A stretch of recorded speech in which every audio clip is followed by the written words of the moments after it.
The war in the West Asia involving US, Israel and Iran has been temporarily paused following a 2-week truce.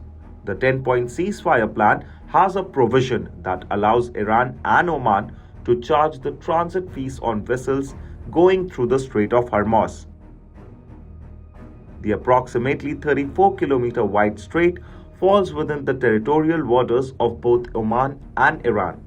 It is considered as an international waterway, and neither Oman or Iran have levied the transit tolls from the ships in the past.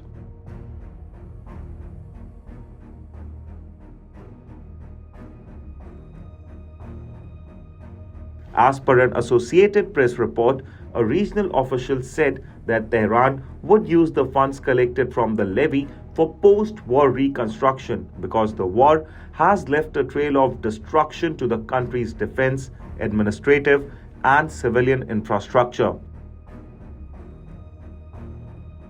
The report said that Iranian Foreign Minister Abbas Araghchi pointed out that the passage through the strait would be permitted under Iranian military management, even though it is still not clear if that would mean that Iran is going to entirely loosen its chokehold on strait.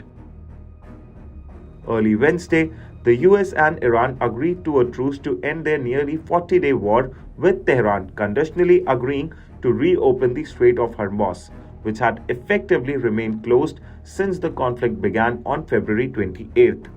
The war caused disruptions in passage to vessels, triggering rise in global oil prices.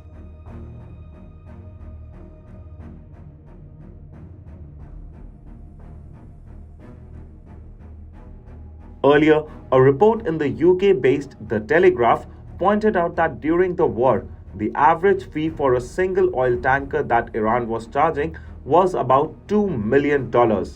Vessels would be escorted in and out of the so-called toll booth by Iran's IRGC boats. Some analysts contended that it could have raked up as much as $500 billion in 5 years for Iran. The report said that Iran had said that it would only agree to the truce if it were allowed to cement the toll booth in place, splitting the profits with Oman. On Friday, further discussions on the future of the Strait of Hormuz are likely to be taken up in the negotiations in Islamabad.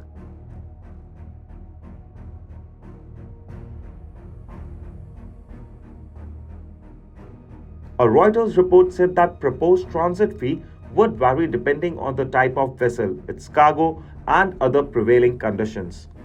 Last week, Iran's Deputy Foreign Minister Kazem Garbabadi said that Tehran was chalking up a protocol with Oman in this regard.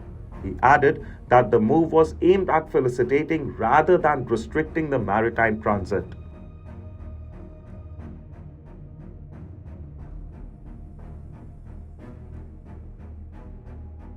The United Nations Convention on the Law of the Sea, which governs the international maritime law, underlines that countries bordering the international straits cannot demand payment simply for allowing the passage. However, they may impose the limited charges for specific services like piloting, tugging, or port services as long as these are not levied more heavily on vessels from any particular country and done on non-discriminatory basis.